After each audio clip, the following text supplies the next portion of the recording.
Hello friends. Today we are going to talk about the layers of the earth. Remember when we talked about the formation of the universe and how for millions of years the earth was just a hot ball of gas? Well, as it cooled, gravity pulled the heaviest elements to the center of that ball. If we could see inside the very center of the earth, we would find that it's made up of heavy metal, iron and nickel. We would also find that it's still very hot. It may be as hot as 9,000 degrees Fahrenheit, and that's definitely hot enough to be liquid metal. However, in the very center of the earth, there is so much pressure that the molecules are pressed together too tightly to be a liquid. Instead, there is a solid ball that we call the inner core.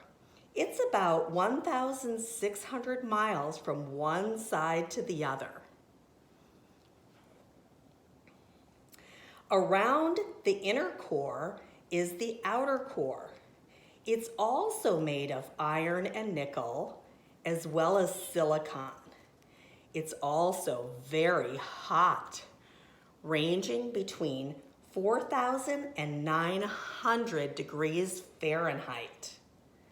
But it's not under as much pressure, and therefore it's made up of molten or liquid metal. This layer is about 1,400 miles thick. So first we had the inner core, and now we have the outer core. Around the inner and outer core comes the mantle. This layer is made up of silicon, oxygen, aluminum, iron, and magnesium. The upper part of the mantle is a plastic solid, which becomes liquid, molten, if pressure is released. And that's where we get volcanoes.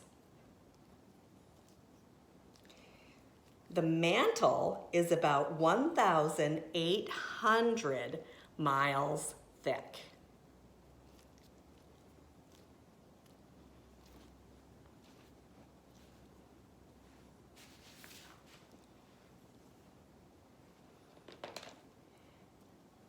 Next, around the mantle is the only layer that is cool enough to be a true solid. This layer of rock is called the crust of the earth. It has another name called the lithosphere. Lithos is a Greek word that means stone, and sphere is a ball. In Greek, this means stone ball, and it covers the mantle. It's only about 5 to 20 miles thick.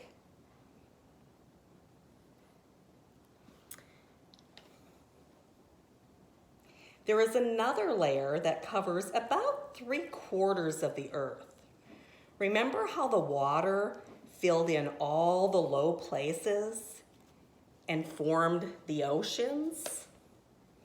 We call this layer the hydrosphere. The parts of the crust that stick out above the hydrosphere are our islands and continents.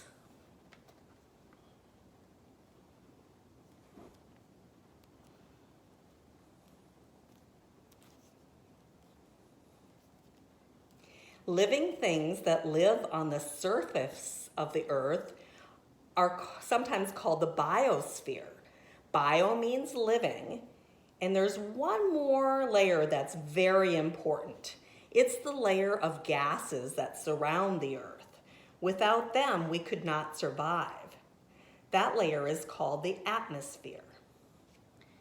This is a model of our earth.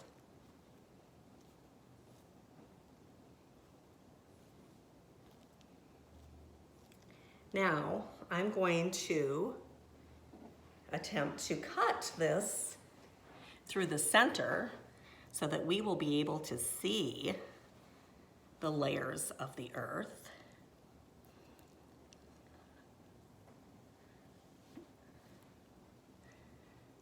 So here we are, friends.